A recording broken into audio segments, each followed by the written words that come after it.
All right, guys. Happy Friday. Thank God it's Friday. Remember that? Friday party days.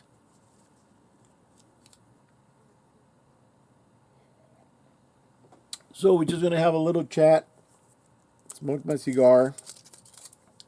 I got a new batch coming,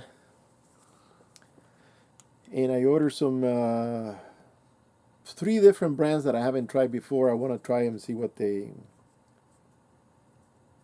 taste like. This one is the Onyx. It's one of my favorites. Dark, robust, very aromatic. I get compliments from people that are non-smokers of any kind, cigars, cigarettes, any kind, and they say, "Hey, that smells good," you know. So I was looking in Google. I'm gonna splice this with the other video so you guys know what I'm talking about. And I was looking at the oh man, this is a this is a really good cigar. I was looking at these trails that I've been wanting to do, but I'm too old for that now. Unless I go with a buddy that's younger and we can divide the weight, and then you can do it. It's about 3 miles, a little bit over 3 miles. It's a nice down a steep trail into this narrow gap there in between the mountains. And the guy that did it before, a friend of mine up in the mountains, he lived up there. He moved to Idaho now. Long time ago, he moved to Idaho, early early 90s, I think it was. Anyways, he said that was a rugged trail. He would come out all full of scratches, beat the hell. So a friend of him would take him to the beginning and then pick him up at the end. He said that that's where the big bucks hide. But back then, he took us to the edge one time, and he said, "Look down," and you couldn't see the bottom of it because of the trees. There was a huge amount of trees. Well, that area completely burnt, and now it's open. So the only way to hunt there, I wouldn't walk it because it's going to be too much, but I think it would be interesting to kind of sit on the edge and look now that it's open and see if there's any movement. I'm going to try to take a look at that area. So just to look at it, if I hunt there and I kill a deer, down the mountain, man, it's I'm going to have somebody with me and say, "Okay, go fetch, go get it," because I'm not going down there. It's too much. So now, uh,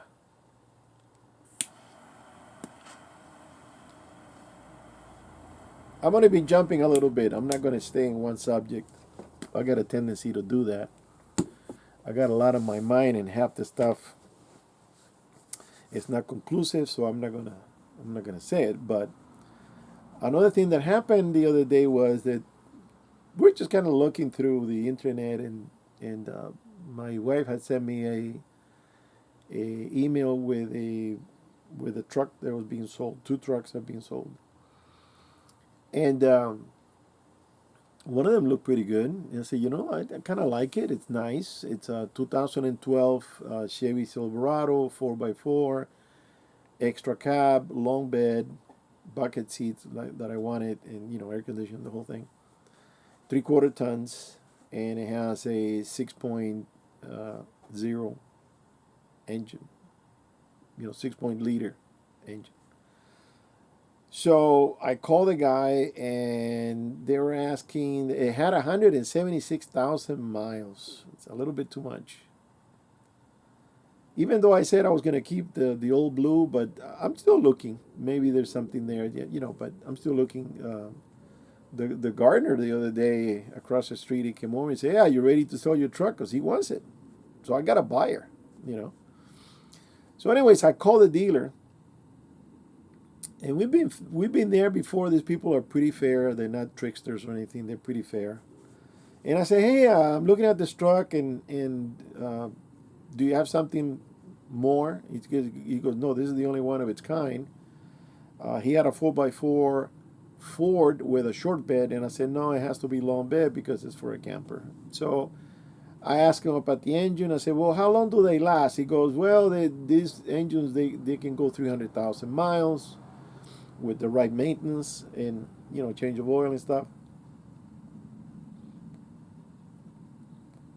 And I said, really, 300,000?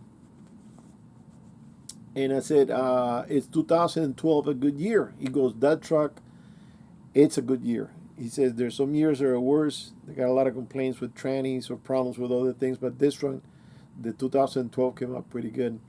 And they were asking 18,999, well, 19,000. So then I said, okay, I got one more question. What kind of mileage you think you get on that truck?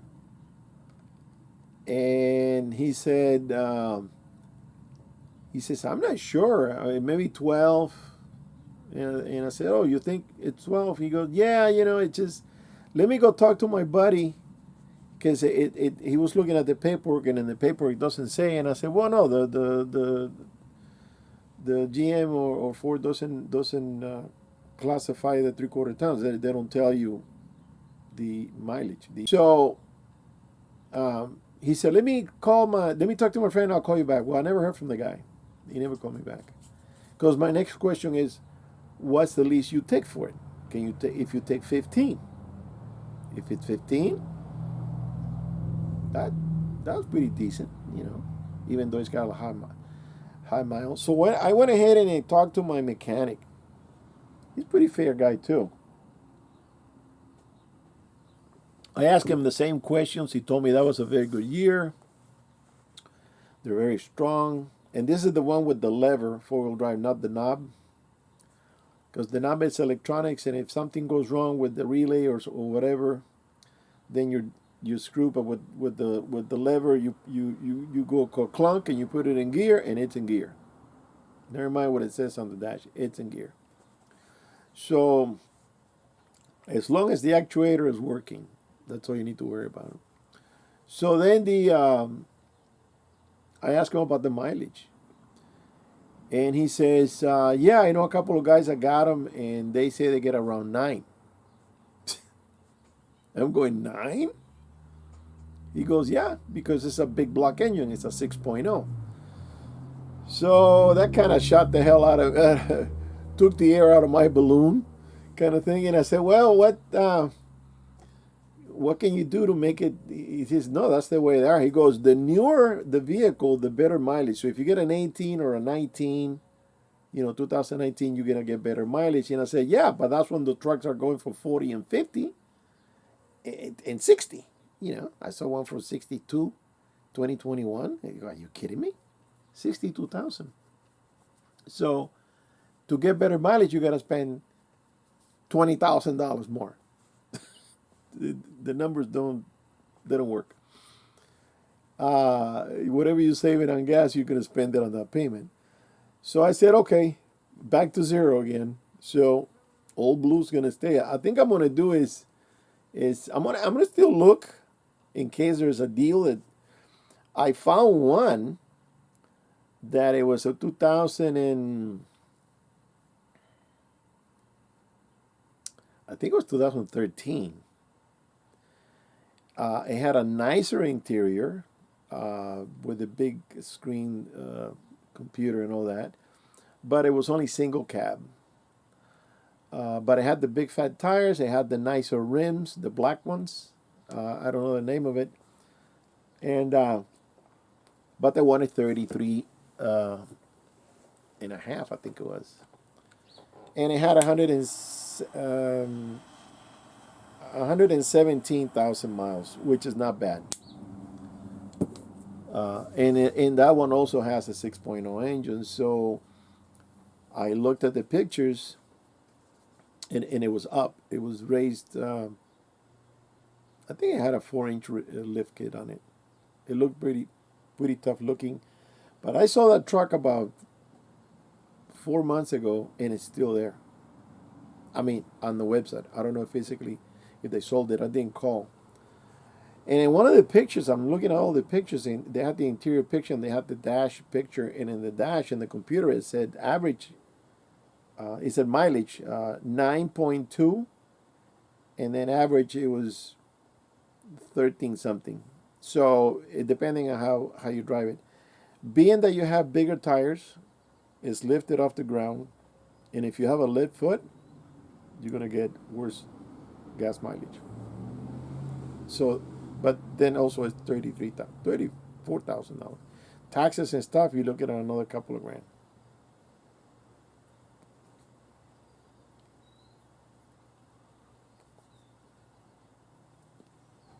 So then back to square one. The prices are going down. Very little, but they're going down. I figure it's going to be another 2 years before they go to a decent, you know. And now the interest rates are going up. So it in the website it said 4% with good interest, with good credit.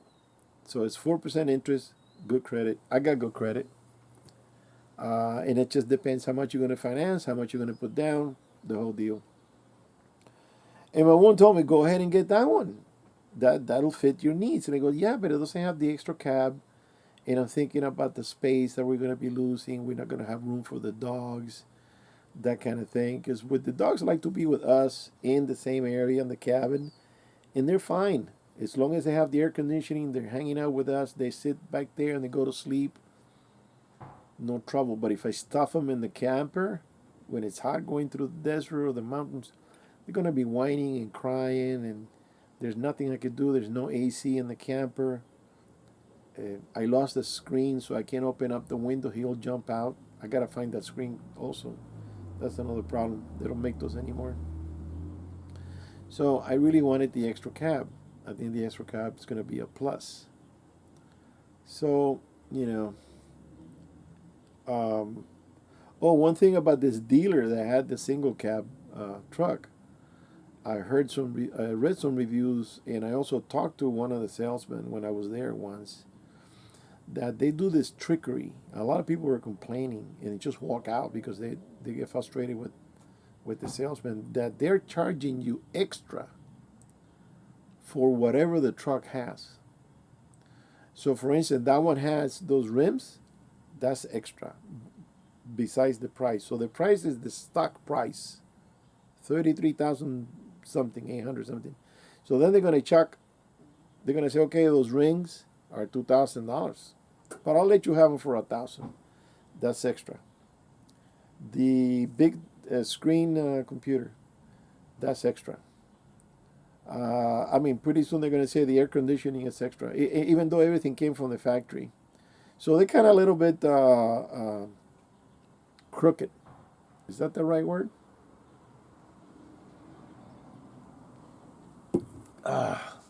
So I really don't want to deal with them. The other people that I talked to, I see I've been there before. They had a really nice truck, 2017 I think it was. We drove it around, but it was huge. The newer they are, the bigger. You know that. The bigger they are, they're taller and they're wider. And I'm going, Jesus. So we drove it around, and I say, how are we gonna get the dogs up here? We're gonna have to carry everybody. On the Avalanche, all I have to do is open the door and they fly right in because the Avalanche is normal height. Same thing with the camper. I open the back door, they go right in like nothing. But with that truck, I'm gonna have to do a ramp or something. So we drove it around. It was really nice. This is before COVID and all the crap now, and they had a decent price. It's just that they don't finance. They said, no, you gotta get your own financing. So we kind of thinking, and then let's say we put the camper on it. Another problem with the being a high truck, that even though I have the legs on the camper to raise it, the truck was higher than what the camper could be lifted, so I couldn't get it on the truck. So that was another issue. And I said, well, how am I gonna, yeah, I could probably do some platforms and race it and kind of do a MacGyver like that. But that's a little bit of a hassle because if I want to bring it down, I'm gonna have to go through the whole thing. I have to buy lumber and blocks, put blocks, and then race it and that kind of thing. So we said, no, this is too high. And then I was looking at the back, and I said, well, if I have to cut the folding step for the camper for the truck to allow me to get into the camper, and I have to weld it onto the new bumper. Well, the bumpers are covered now with rubber.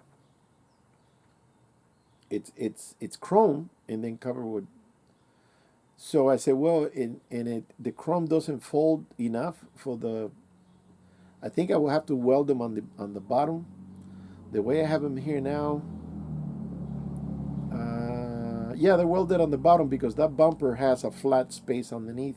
So you weld them and then you fold it and it lands right on top. So there's a lot of different little tweaking that I have to do to accommodate the camper with the step to work the same way it does in this one with the newer truck. So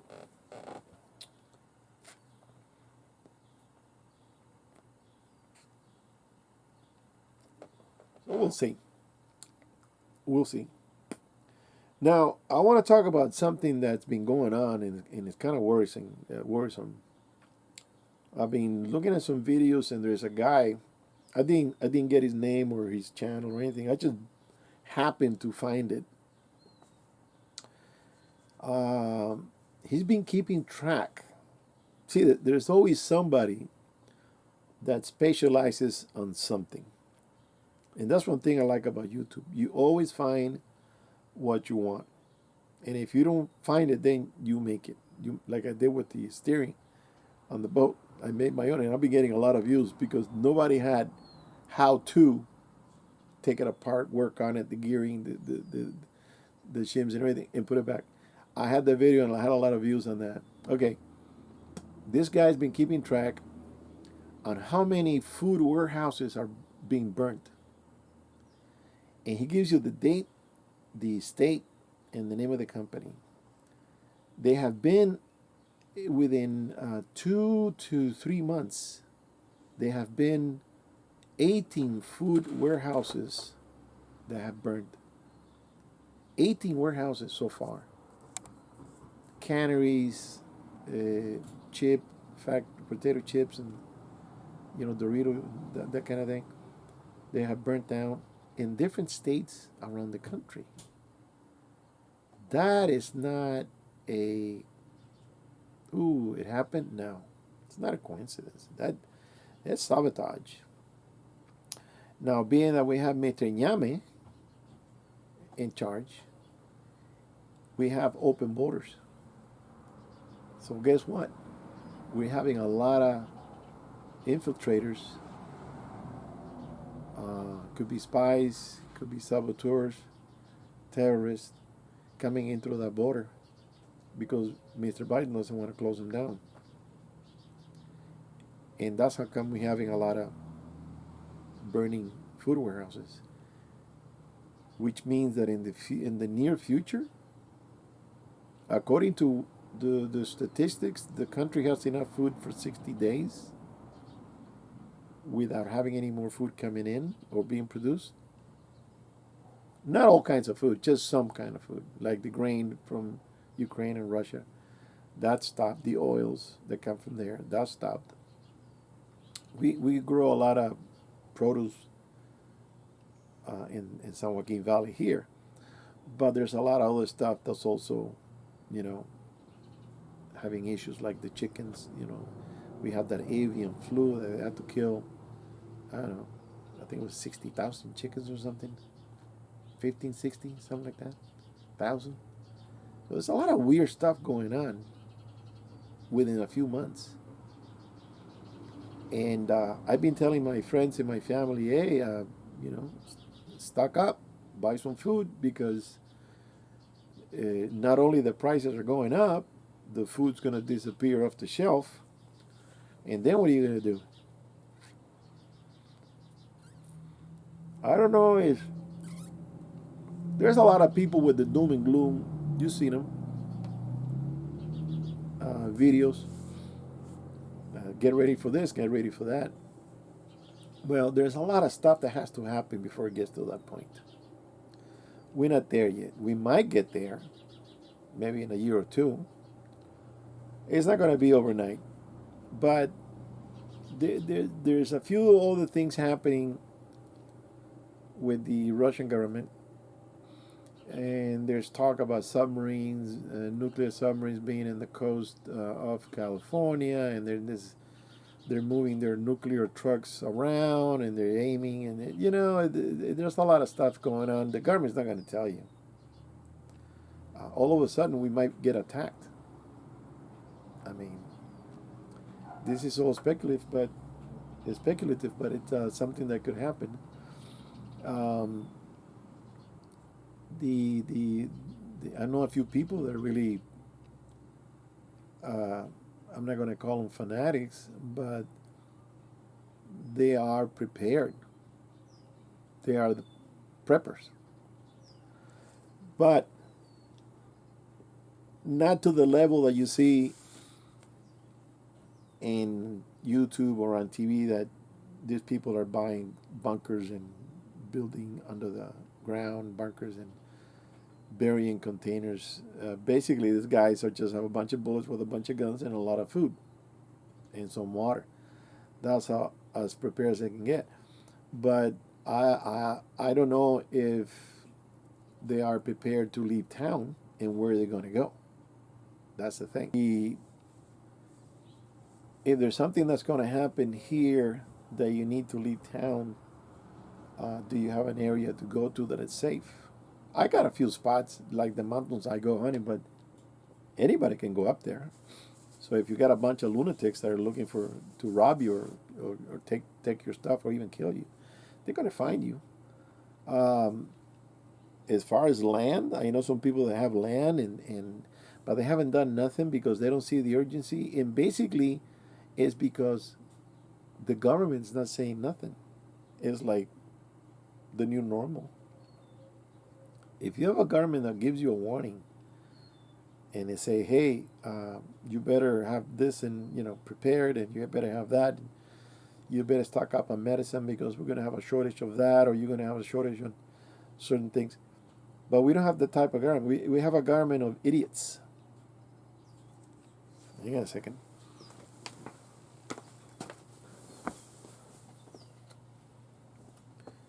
Okay, this is the type of government we have of idiots. I mean, they just bury their heads not in the ground; they bury it up their ass because these people are so stupid that they think because they ignore a problem, it's going to go away. Like with the homeless.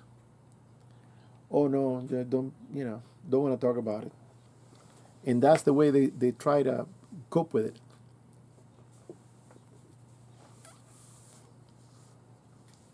This is the way the government deals with things. They just put their heads in the ground or up their, you know what, and they just don't want to deal with the problem. And all they do is restrictions, restrictions, and restrictions. They think they're going to solve problems with restrictions. So now we're having a restriction with water. We can only water the lawn once a week. So that means that your landscaping, which costs a lot of money, is going to burn in the summertime because you can only water for once a week. They didn't say how long. That's another thing that they give you a restriction, but they could have said, okay, we're going to let you water 20 minutes or 30 minutes for one day. Let the water sink in, the roots will follow that and survive. But no, once a week. So then we have a restriction on the trash. You can't mix this with that. You have to put your vegetables with the greenery, and you got to put your plastics with the plastics, and you got to put don't they have people at the dump sorting the stuff out? Don't they get paid for that? That was a big issue back 10 years ago. And they had people, because I used to go to the dumps to dump truckloads, and I would see two guys at the site taking out the plastic jugs and taking out the soda bottles and anything that was plastic, and just they chuck it to a pile they had on the side, and then and then they would kind of like do that. Well, now they want you to do it, and there's a penalty. Like everything in the state is a penalty because they want to fine you, so they want your money. They want to fine you for not separating the stuff that you put in the trash.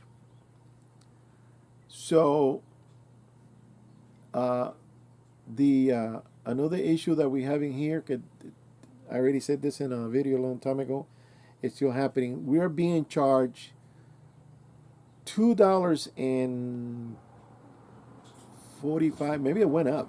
I think it was 2.45 cents. $2.45 for every square foot of driveway in your house or in any property you own. Why? Because when it rains, the water does not go into the ground. It's your fault because you have a driveway.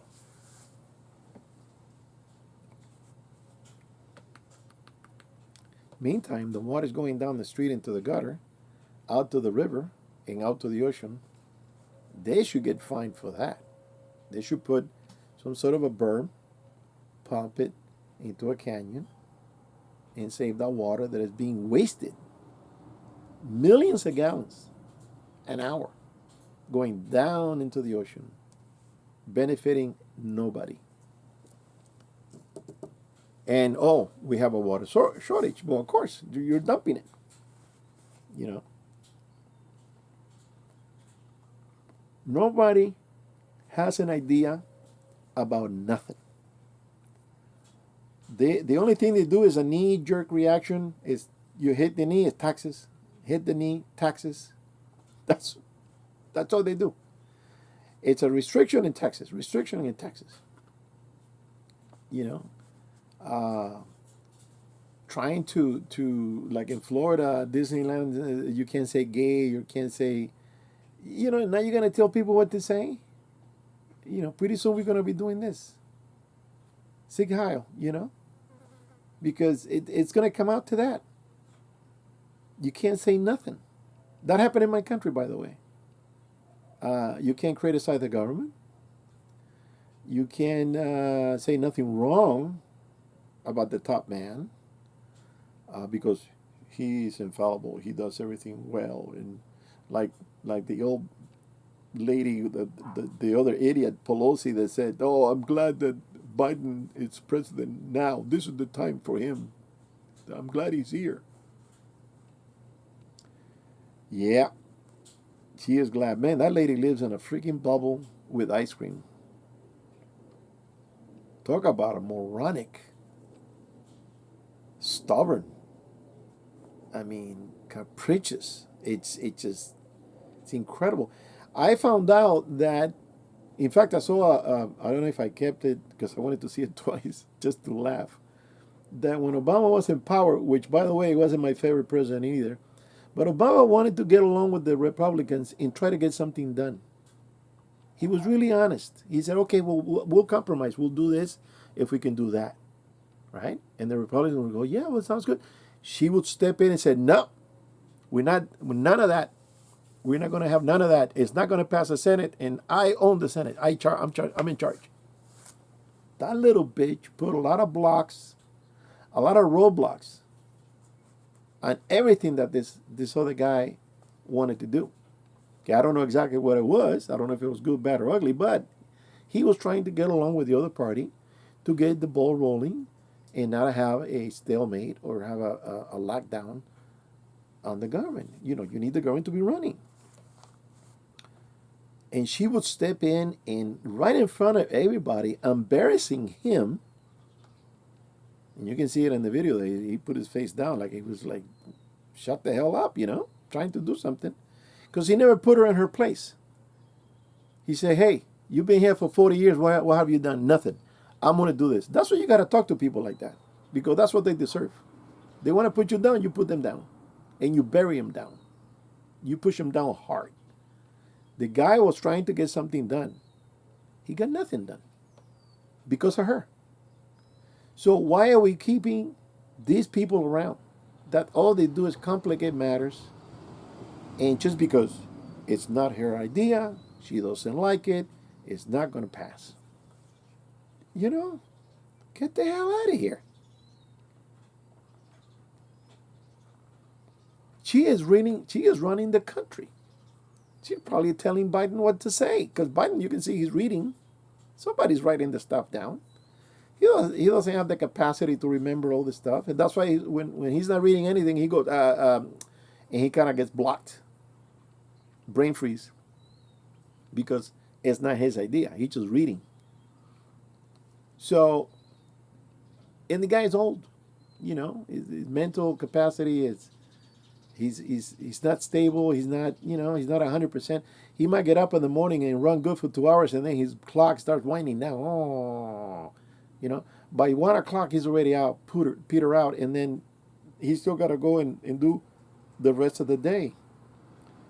You got to retire this guy, but they won't because you know who's in line? Kako Harris. That's what she does. And then Pelosi. Man, are we stuck in a hole. We are stuck in a hole. We're in deep shit. The country is getting vandalized. The robberies are up. The murders are up. We got a moron over here, district attorney. He doesn't know what the hell he's doing. He's a moron. The president, every step he makes is a wrong one. Pelosi running everything. But Obama is behind the scenes. He's putting in his 2 cents worth. Everybody has a hand in the government except the guy that should be running it, and he can't because everything he does is screwed up. I mean, if you see this guy in his previous positions in the Senate and I think it was a congressman, or you know, he was a vice president and da da da da da. What has he done? Zero. Got nothing done. 45 years in government. He's not known for doing a certain bill that it was good for the people, or it's just obstruction, racism. That's all they think about. Race, sex. You don't run a country like that, man. A country is a business. You have to run it like a business, and you need a businessman to run it. That's why Trump was doing such a good job, because he is a developer. He deals in wheels. He negotiates. He knows how. I know a lot of people in the business, and these people are very ruthless. They're shrewd. They're sharp. They know what to do, how to do it, and how to get it done for less. These people are in business, and that's why they have the money, because they know how to run a business. In the country, you have to run it like a business, not a charity.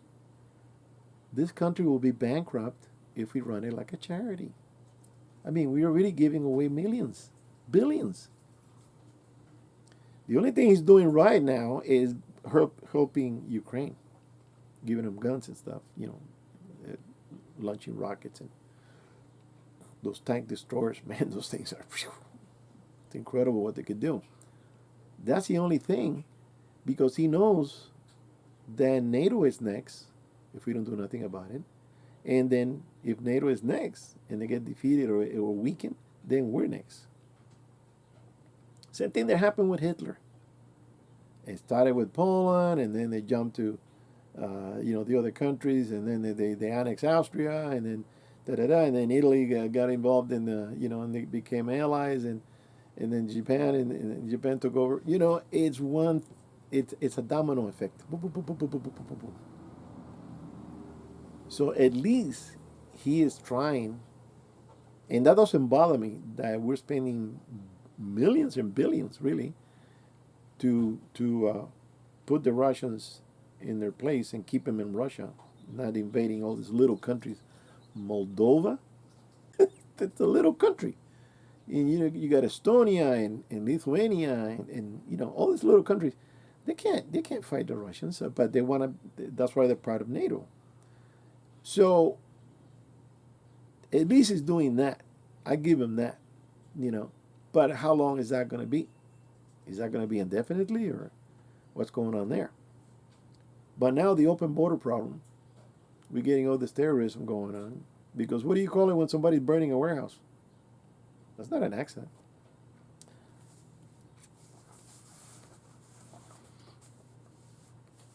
So you guys uh, stock up on some food. If you have land, start digging a hole. That's what I would do. I wish I had an acre. So I would dig a hole and just do a block, a little storage area with a door so I can go in case something, they announce all of a sudden we're being attacked or there's a rocket on its way or the bomb or whatever. Have a hole where you can put your face in it and hope it doesn't destroy your house. But right now we got nothing. The only safest place is going to be like people in the Midwest. They run to the bathroom because it's where the walls are closer. You might have a little more structural uh, integrity there and wait it out. But if there's a bomb, there's nowhere to hide. And a long time ago, I had a chance of buying 5 acres for $10,000. This is back in '88, up in that area in the mountains. Now I saw a sign last year and I took a picture. I called the guy the other day and he sent me some info. Now for 2.5 acres it's $35,000. $35,000 for 2.5 acres. And you still got to do a road and you got to dig a well. It's raw land. There's nothing in it. You got to cut down the small juniper pine. That's too much money.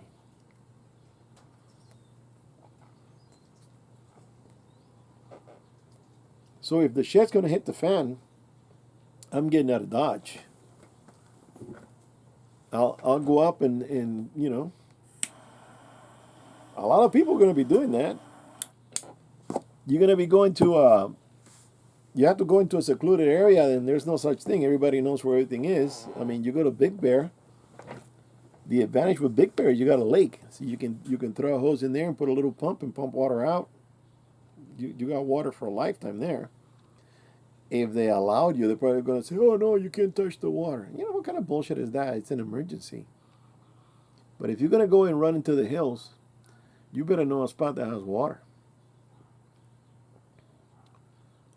Where I go hunting, there's a river, but the river's pretty shallow now. So another thing I noticed, like I said, I'm going to be bouncing different topics. Another thing I noticed, a friend of mine called me. He said, yeah, the Colorado's in trouble. The Colorado River is in trouble. And I said, okay, why? He goes, well, there's no water in the river. It's very low and. So I went and got some videos and looked at some videos. And yeah, the Colorado is pretty low. It's one of the lowest in its history. But then I said, let's look at the Colorado mountains. So I found a video of 3 days old, and the mountains are covered with snow. They're covered with snow. So there's the other issue with the global warming. The people want to cool the planet. Well, what's going to happen if you cool the planet? I don't see how you're going to do that. But if the planet cools a little bit, that snow is going to stay there longer, and it won't melt, causing the river to dry up. So usually it takes, I read a long time ago, it takes 2 years for the water to seep through the mountain system and come out to the rivers and streams. You have melting, that water is going to rush down, and then you got the one that seeps into the mountain. That takes 2 years. So the river is going to go up pretty soon, coming in June or so. At the end of June, the mountains, they have to warm up eventually so they can start melting. But right now, there's a lot of snow. We don't have snow here. We did. a while back. So for the people that are worried about the warming, think about the water. The water's going to get locked up if it's cold. Then we're going to have a real drought because there's no water because the water is still stuck up in the mountains. So you can't have it both ways. What do you want, cold or warm? I kind of like warm. You know why? Bikini girls. Went to the beach the other day with my wife. We got a little burger and kind of did a little cruising around. Yeah, there's a lot of girls in bikinis, good-looking girls. I like looking at women. What are you gonna do? Hey, I'm Latino here. Hey. So, what happens if it's cold? Everybody's gonna be with big coats and big. You can't even tell if it's got a nice body or whatever. Is that what you want? No, give it to me warm. Florida style, Mexico style, warm, Caribbean style. If you want to be up in Michigan, that's your business. Go up there and be a popsicle. So I don't want the planet to be cold. It's not, no. Don't like it.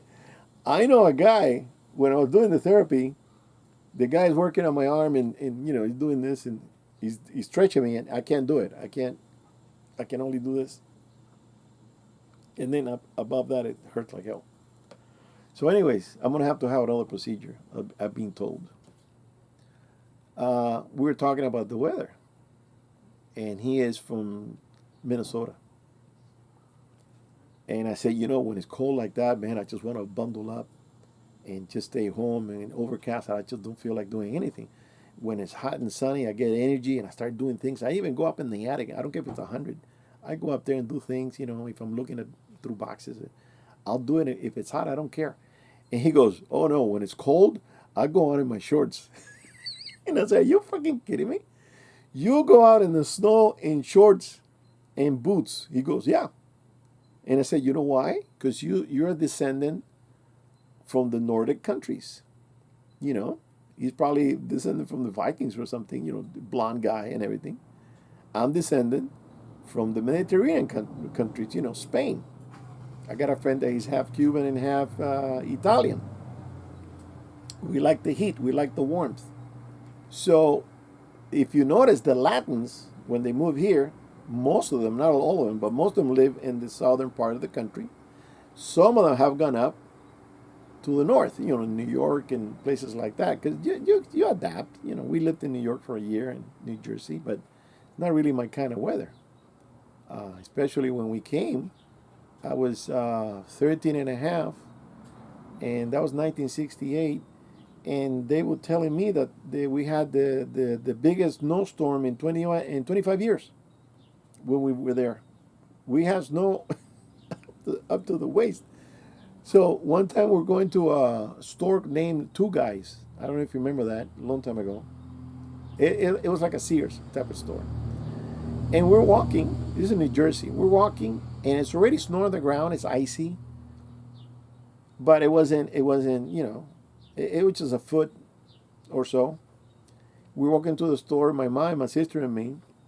All of a sudden, it starts snowing and wind kicking. So we had an umbrella in the snow. Don't ask me why.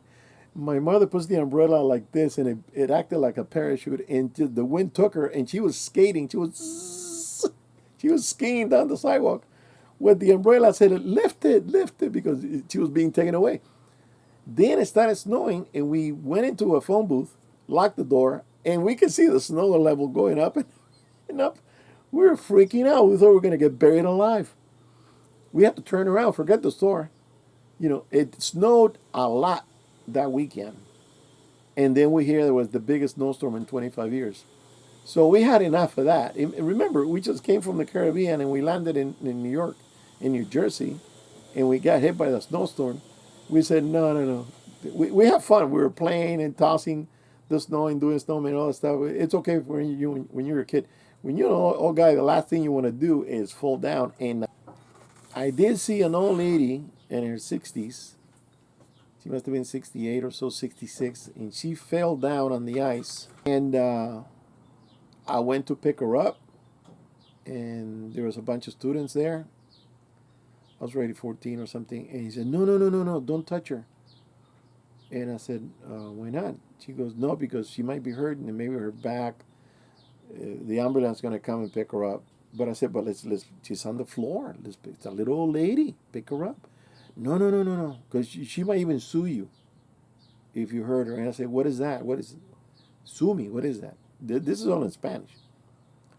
She goes, she'll take you to court and ask for money. And I said, why? I'm trying to help her. And that was the mentality. I said, okay. So I didn't, we just kind of hang around until somebody came and picked her up and stuff. But there was a truck. Remember the semi? That it didn't have a container out behind or anything, no box or anything. It's just a semi, and it was slipping and sliding. So a guy comes off the side of the truck there with a sack of sawdust, and he starts tossing this stuff. I think it was mixed with salt, and he's tossing it under the tires. And I'm going, what is that? What's going on? He goes, no, because that's what the tire can grip and they can move the truck because it was black ice. And a lot of stuff, the stuff that happened, I didn't know what it was. It's snow and the icy conditions and the car slipping and sliding and banging into the side, into another car. And I said, is this the way it is every year? We're going to California. And that's how we ended up over here, because we already had an aunt that said, hey, the weather's fine. It's just like Cuba. Come down here. And we've been here ever since.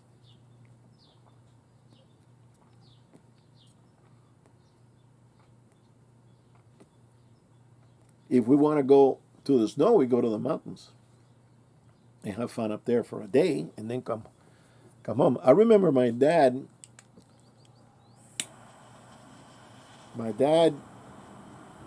we landed on a Wednesday. On a Saturday, my dad had a job. And when he went to work, and this is in New York, man, we were in Long Island.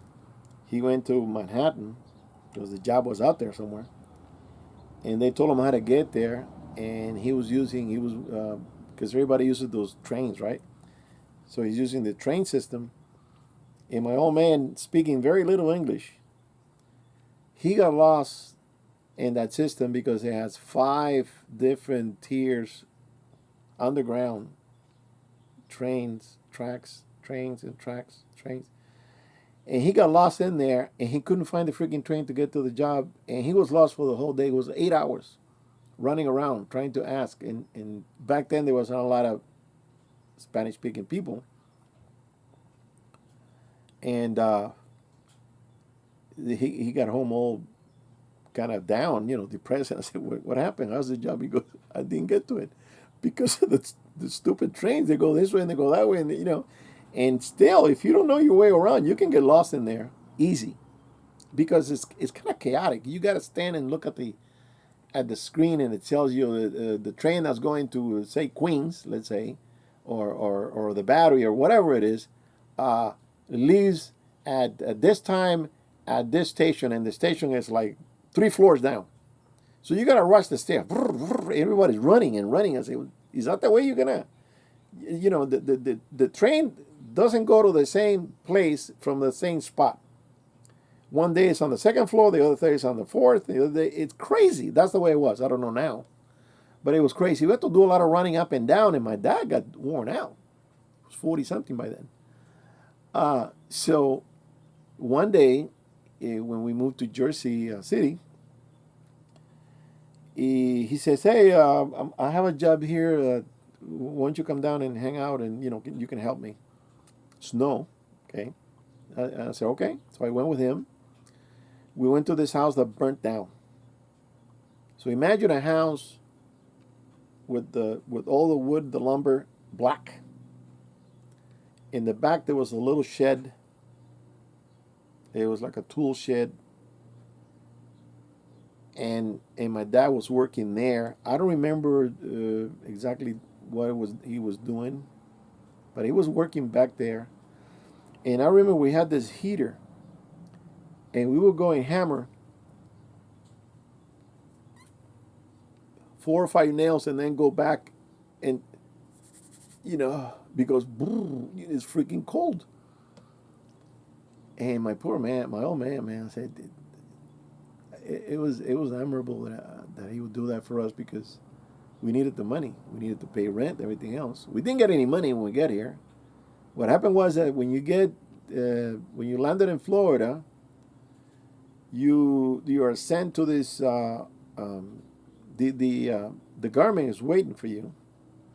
This was back in '68, and they would put you in a room and debrief you. Where do you live? This city. What street? This street. What's around that area militarily? Well, there's some military trucks that they have a warehouse here and they park, and then there's a machine gun. What do you call it? Anti-aircraft gun. We call them cuatro boca. Is the full barrel, so they go like that. There was one parked 4 blocks from our house under some trees. So they wanted to get, this is the FBI, by the way, debriefing you. Or maybe it was the CIA. I don't know. It was just government. They were debriefing you, asking you, where was this and where was that? So my dad used to work for the city. So he knew where a lot of this stuff was. And he told them. And then the government gives you $100 and says, bye-bye. Go to where you're going to be. Go to your family. We got claimed by my mother's sister, and we stayed at her home for 3 months, and then we got an apartment of our own and moved out. And my dad was working from day one. Just I've said 3 days later, boom, he got a job, and he started working. And he was doing pretty good because then he found a job. I went with him to a restaurant in Manhattan. That he was working there. And my dad used to be a boss, superintendent, or a project manager. He was doing physical labor. He was doing carpentry and finished carpentry and that kind of thing. Cement, that kind of thing, because you had to. So one day I went with him, and he says, "Oh, we're finishing up this restaurant. It's going to open at the end of the week." And they just finished up putting some new panels. Back then, the panel was the thing it was in. So we put wood panels, nice color. And then some other guys, another crew came with chains and beat the crap out of the panel. And I'm going, what do they do it? They're going to break it. He goes, no, they're going to dent it to make it have that antiquish rough look. And they just go bang, bang with a 4-foot piece of chain and just smack the panels. And I'm going, Jesus Christ, what the hell? What kind of work is this? So we did that. He finished that restaurant. It had a bar. It had a nice bar.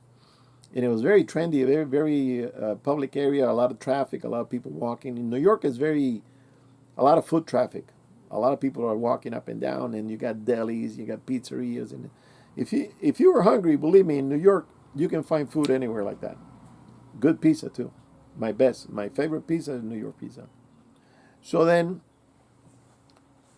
he did that, and then apparently he was making good money. One day he showed up with a brand new convertible. I mean, within 6 months, I think it was 6 months, he bought a 1968.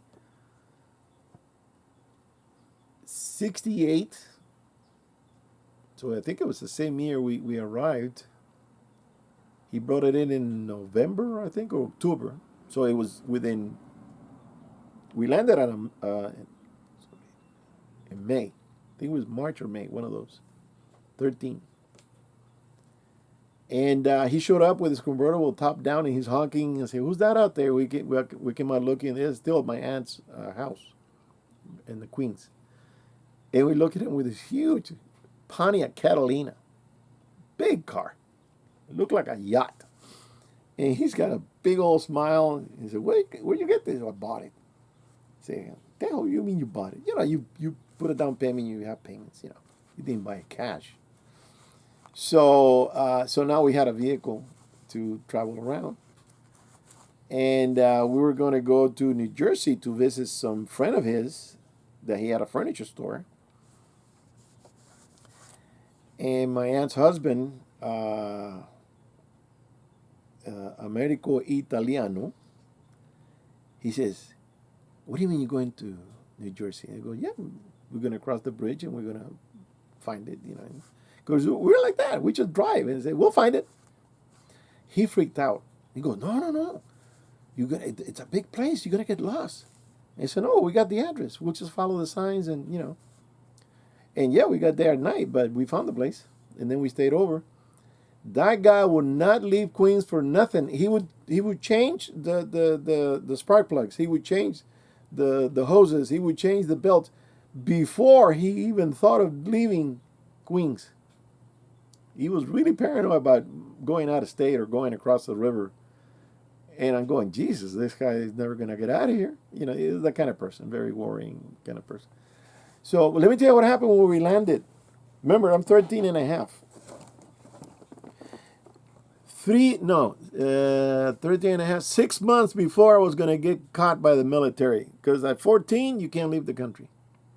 At 14, they already grabbed you and they hold you until you can go into the military when you're 15, I think it is. So they were grabbing people before they were ready for the military. Look at how son of a bitch they are. So anyways, we landed, we traveled on a DC-3, one of the most iconic airplanes, very historic plane. Back then they used to call it the crate because it just rattled like crazy. And we flew with a DC-3 from McDonnell Douglas. And I remember looking out the window and I saw the last view of my country from the window, which was rough oceans smashing against the rocks and the trees, the forest from the north. And when there used to be a forest, I don't think there's there anymore. There are a bunch of hotels, and you can see the forest. That was the last view that I saw. So we landed in Miami International Airport. And the first thing I see,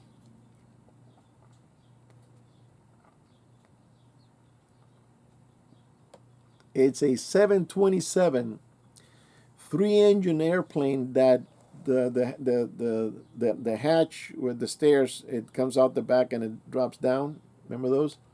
But when I looked, get off the plane and I just scanned the view of the airport, because you land on the ground. You get off on the ground. You don't have the tunnels like you do now. You go down the stairs, and then you walk into the terminal and like that. So when I looked, the first thing I saw was this plane doing this. I thought it was a rocket because I didn't catch it taxiing and speeding and then taking off. I caught that thing doing this at the end of the runway, and I'm going, wow, they got some advanced planes. I thought it was a freaking rocket. Little plane. I always loved that plane. It flies very good. So that was impressive to me. So when we, going back to when my dad was working and stuff, we decided that we wanted to come to California principally because of the weather. My dad stayed behind another 2 years to kind of get some funds. We flew over. We stayed at my aunt's, and then from there we got an apartment and we started from scratch. The way the way things were done back then, I believe, are the way things should be done now. You get a little help to get you going, but it's up to you to push the rest of the way. No food stamps. No nothing. $100 and you're done. You're done. No welfare. We never got on welfare. We never got food stamps. My dad started working. My mom started working. And then my sister and me, when we grew up, we started working.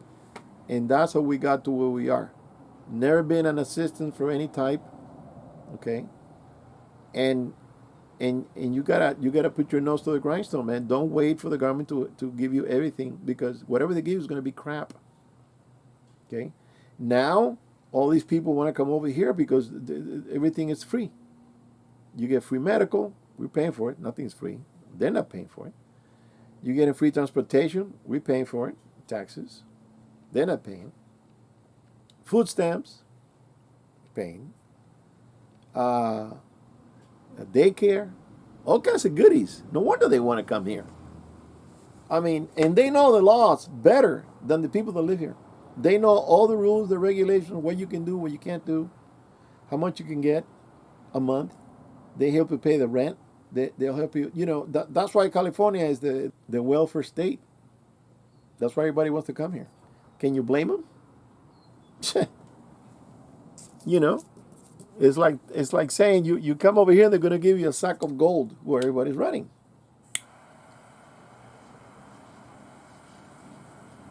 Now, Florida is the other way around. Florida don't give you shit. Florida says, okay, who are you going to live with? And how much money are they making? Do they make enough to support you? Then if they can verify that and show that they can, then they'll let you in. Because your family is going to take care of you, not the government. And that's the way it should be. Because when you help somebody, it's okay to help at the beginning because no language, no bearings. You don't know where the hell you are. You don't know where everything is, and no job. So I say no more than 18 months. Let's be generous, but let's not be too generous. 18 months, it's enough for you to get your shit together and get the ball rolling. I don't care if you're selling paletas on the corner or oranges. You're on your own after that, okay? Those are the people we want, the entrepreneur, the people that want to work, the people that want to make better themselves, the people that want to, eventually they'll become something, but not because the government is going to give. Those are the people that a lot of people don't want. This country is made with immigrants. Everybody knows that. They don't want to admit it. The people don't want anybody. It's made with immigrants. But what kind of immigrants? They're hardworking, the business people, the people that have an idea, they have an invention, they like to cook, they're good mechanics. So those are the guys that make the country work. The one that is sitting at home smoking pot and fanning his nuts, we don't want that kind. That kind is worthless. It was worthless before, they're useless. And it's useless now. So remember that. A lot of people want to come here, but you got to see what kind of people want to come here. There's a lot of women come here with a belly out to here and 3 kids on their hand, and they just want to live off the government, which is us. We're paying the government. Every year is more taxes and more taxes to pay all those freeloaders. You know, leeches, parasites. That's what they are. And that's what they should be called. So I've had people come up to the car when I'm off the freeway. And guy comes over, can you give me $1? And I look at him and say, why? Oh, because I don't have any money. And I said, you see that women down the hill here? You see that she's an Indian from Chiapas. I know, I've been there and I recognize them. She's an Indian. She has no language, no English. Some of them don't even speak Spanish. Let me tell you. Some of them don't even speak Spanish. That's how deep in some places they are. They speak their own little dialect, Maya or Aztec or whatever it is. And I said, but she's working. She's selling oranges. How come you can't do that?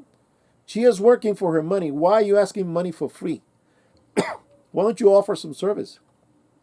You want to clean the windshield. You want to do something for something, not for nothing. You know? So those are the people we want. You know, you see them now on the way here. We see them selling flowers and stuff because Mother's Day is going to be on Sunday. Those guys are not begging. Those guys are working. They're selling those. They have those fruit carts and they have the pineapple with the mango and the watermelon, whatever you want, a cup. They'll fix it up nice and icy when it's hot. Good fruit to eat. They're providing a service. I'm not giving a dime to an alcoholic or a pothead or a cokehead or anything like that. You have to provide a service and you have to make a living off of your sweat, not mine. Those are the people we want. I don't care what they look like. I don't care where they're from, color or whatever. It's the character what counts. The character is what counts. Okay? And I admire those people that they come here with nothing like we did, because we lost it all. We had properties, we had car, we had a nice.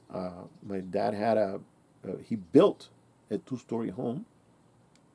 When we left, we had to leave it all to the government. The cars, the furnishings, we couldn't leave anything to any family members. Nothing. We couldn't leave anything to nobody because they're watching you. In fact, we tried to sneak away at night, 3 o'clock in the morning, to take to my aunt a patio set, white furniture made out of steel, very pretty patio set, all, welded and everything. Well, somebody found out because they had a chivato on the street and they were watching you at 3 o'clock in the morning. And then the next day we got a knock on the door by a colonel and it says, we have here in the inventory that you have this and you're going to leave in a week. And if you don't have that furniture back in here, you can't leave. You're going to be stuck for another 2 years. So we had to go to my aunt's and say, hey, we can't leave it to you. We got to take it back. That's the way things were over there. You cannot leave anything to anybody. Nothing.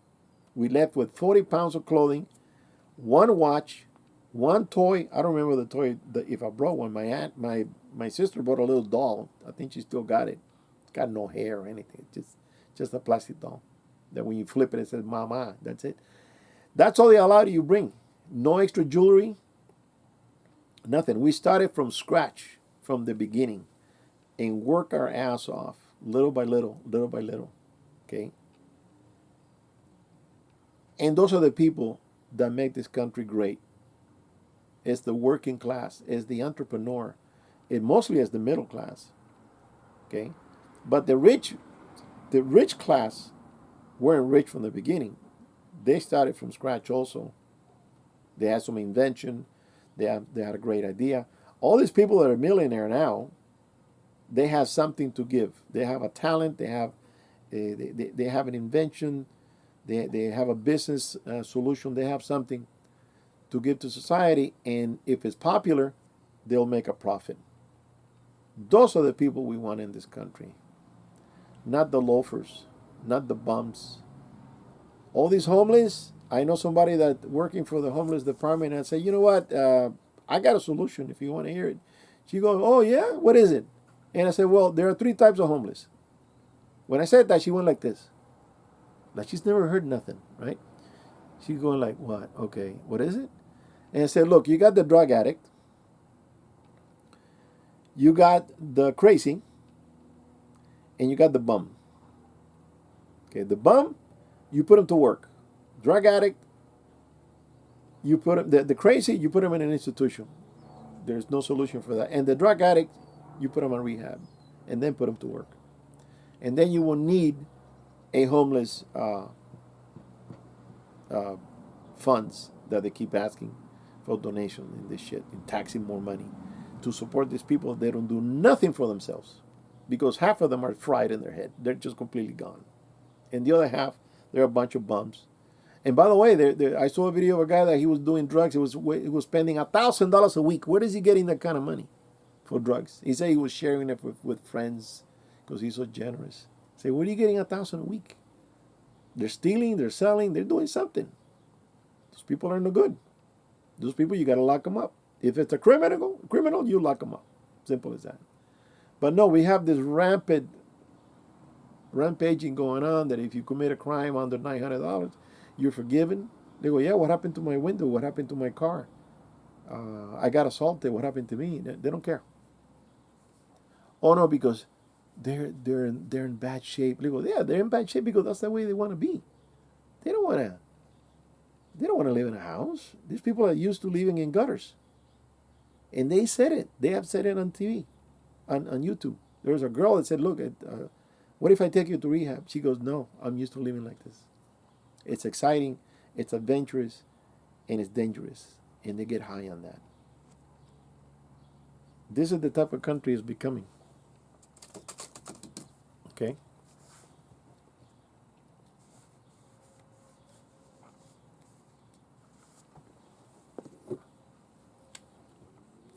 I don't have pity for anybody that doesn't do anything for himself. If you're born a loser, that's your problem, not mine.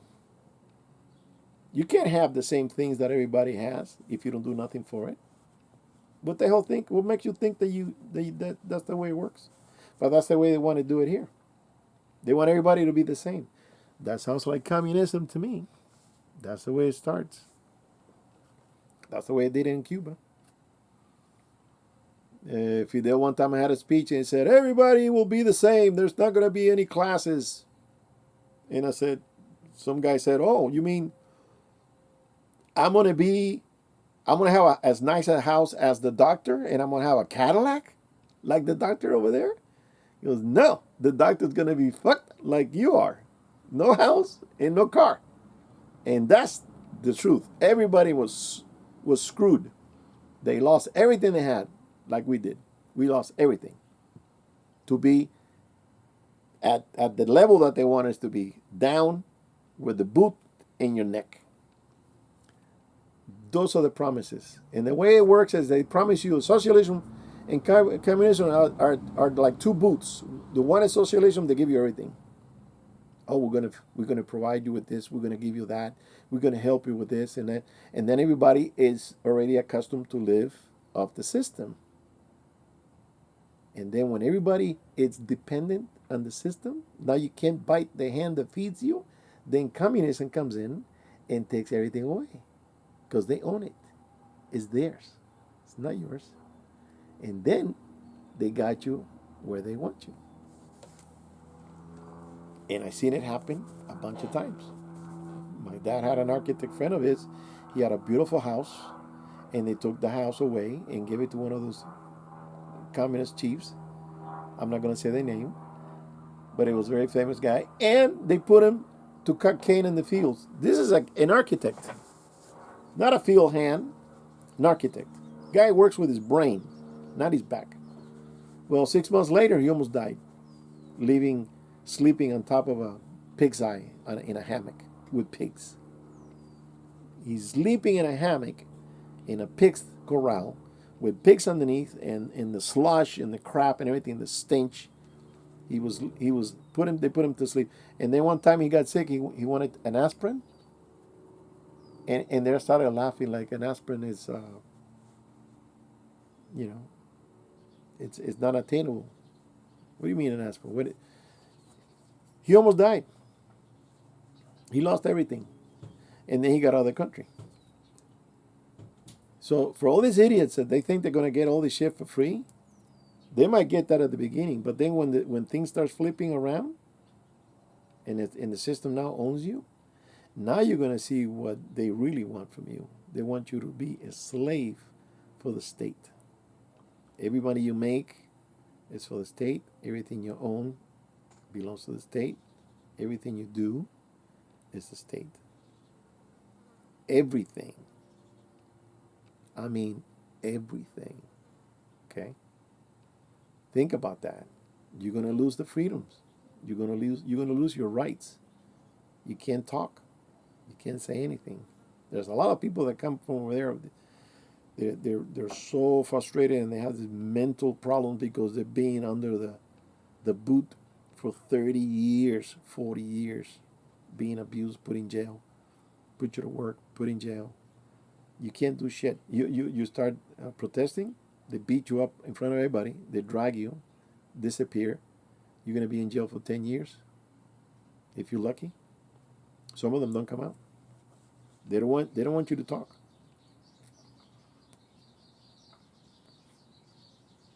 One time I went to this 7-Eleven. It's about 7 o'clock in the morning. I'm going to work, and I went to get coffee. And this guy came over and asked me for $10. And he stood right in front of me, in front of the door. And I said, $10, huh? And I said, how come you're not working? He just shut up, didn't say anything. He said, look, I'm not going to give you $10. They go, how come you're not working? This is the best economy we've had in years. Everybody was working. Everybody was making money. I say, why aren't you making money for yourself? You go, I say, how much are you worth? I asked him. Right to his face. I say, how much are you worth? Are you worth $10? What are you making a day asking for money? $40, $50? Maybe, let's say you make 90. Okay. Is that what you're worth? Where you can make double or triple? Or what you think you're gonna get today? So let me tell you this. I know a lady that came over here with two girls that they almost sunk on the boat. This is in the 80, 81. They came over here with nothing. They started working odd jobs. They would go to downtown, buy little jewelries, little things for girls, and then resell them. They would buy jeans, resell them. They would buy flowers and sell them. And they would clean offices. They were cleaning our office. That's how we met them. And they started going, you know, up and up and up. And then one day, I hear that they bought a little ice cream truck, and they were driving around the schools selling ice cream at 3 o'clock when the kids come out. You know, you hear the little jingle bell going, and they, selling the all types of different ice creams. Then I hear that they got another truck, and they were doing pretty good. And then one day we get a call, and talk to my dad, and the lady says, "Yeah, I wanted to know what's the process of buying a house." And my dad didn't know that they were doing good. He says, "Oh no, you can't buy a house." It's kind of negative, you know. And she says, "Why not?" Well, she says, "You're not a citizen. You don't have credit. Da da da. There's a process. And you got to put a big down payment, and you know." Well, next thing we hear, they bought a house. One day we get a call. Oh, we go visit. Oh, you bought a house. And I said, "You see?" And you're saying, "No, they can't. They can't." They did it. And I said, they said, it says, what does it cost to do an apartment building next door? And we said, well, why next door? What? She said, well, we already put a bid on this house. We're going to buy it. I'm going, what? You bought a house here? The old man that was living there by himself was moving back to what state it was, I don't know, back east. And he was selling the property. He had a good chunk of yard, a big yard. So then one day she calls, say, okay, we bought the house and come over. Let's see what we can do. And we did the plans. We built the apartments in the back with the laundry and everything else, parking underneath for 3 apartments, plus the house in the front. She had the room. Really nice with the plants, and we did, landscaping and everything. And these ladies, this woman with 2 girls, they're already 20. I was dating one of them, and the other was 25. She came when she was 17 or something like that. And they were doing great. Garmin didn't give them that. Garmin didn't buy the ice cream truck. They were getting up in the morning, going to the ice cream place in downtown, buying the ice cream, stocking their truck, making their route, selling it every single day. They were making back then $500-$600 a week. Good money, cash money. And they did it. They're comfortable now. They're retired. Everybody got their own property. Those people have the gonads, man. They get the ball rolling. They're not sitting there crying, "Oh, I'm on my I'm alone." The old lady never remarried. One of the girls did. The other 2 girls did get married. But everybody, they still got their properties. They got another property in Florida. Everybody's living well. Why? Because they were sitting around asking, crying to the government? Bullshit. They did it on their own. They had the balls to do it, man. Those are the people that this country needs. Entrepreneur, hardworking people working from scratch. And every little experience, it's an accumulation to your total knowledge. You fail on this, try that. You fail on that, try the other thing. And you go up and up and up and up. And that's what they did. That's what they did. That's why all these people are getting promises. They're going to learn sooner or later that it's not going to work. Not going to work. If you have an idea about business, whatever it is, if you want to open up a dance studio because you like dancing, if you like animals and you like to train dogs, or if you want to wash, there's a couple of girls that they have a little truck and they go around washing the dogs. That's a business. If you like to do landscaping, if you like to do construction, if you like to do nails, everybody that has a business makes money. You're not going to make money working for somebody else. That's another thing you got to learn. It's good to work for somebody else at the beginning to acquire that knowledge and learn. But once you get it done, once you know and you have an idea what you want, then you go for what you want, and you're gonna make it. But you can't quit. You gotta stick to it and stick to it and stick to it. And this doesn't work, try the other thing. Sooner or later. All right, guys, that's enough of that. I just wanted to get that off my chest. All right, I'll see you on the next one.